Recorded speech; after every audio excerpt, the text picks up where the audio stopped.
Mike and Quita, it's often said you need money to make money. Cities operate under that same premise, which is why so many give it away in order to attract businesses and events. In fact, the Defenders uncovered Austin has given away more than $36 million the last 3 years. When you play a game, your next move is often dependent on how much money you have in the bank.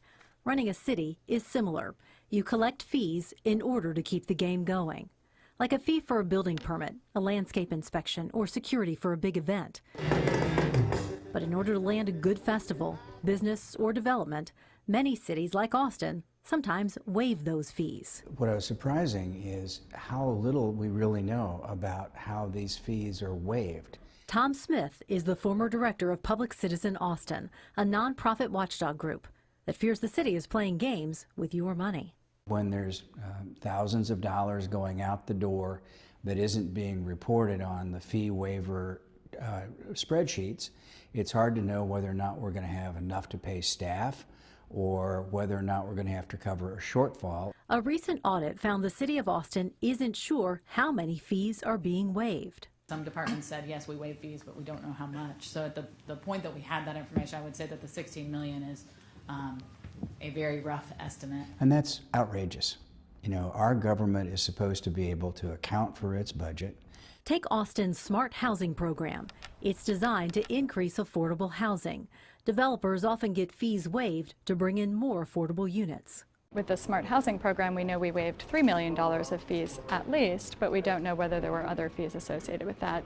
And I am not sure yet how many units those $3 million helped create. From affordable housing to convention center events to festivals and parades, the amount of money Austin is giving away keeps rising.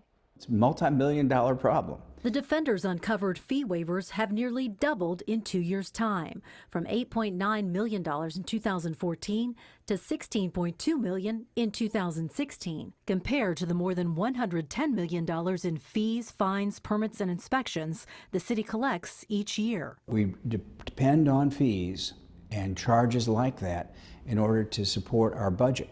And if we keep giving away the fees, we're not having enough money to take care of our basic needs, whether it be roads and bridges, sewers or water, all these other things that we depend on fees to pay for. Each council member can waive up to $6,000 a year in fees. In 2016, council members waived more than $43,000 in fees for things like the Martin Luther King Day March and Veterans Day Parade. Even South by Southwest gets certain fees waived. Most of the charges that we've been talking about over the last couple of years are those associated with barricading the roads, increased public safety costs, and those aren't directly related to the South by Southwest conference itself, but more the increased activity in that area.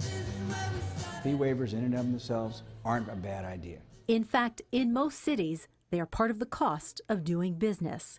But you want people to read what's in the cards. To make sure every time a fee waiver is granted, it gets reported on into one central database. A move the city of Austin has vowed to change so it can stop rolling the dice with your tax dollars. Efforts are underway to change the way fees are tracked as recommended by that city audit. It will be a big project for our new city manager who starts February 12th. To see a detailed list of the known fees city departments are waiving, go to this story at kview.com. For the Defenders, I'm Terry Gruca.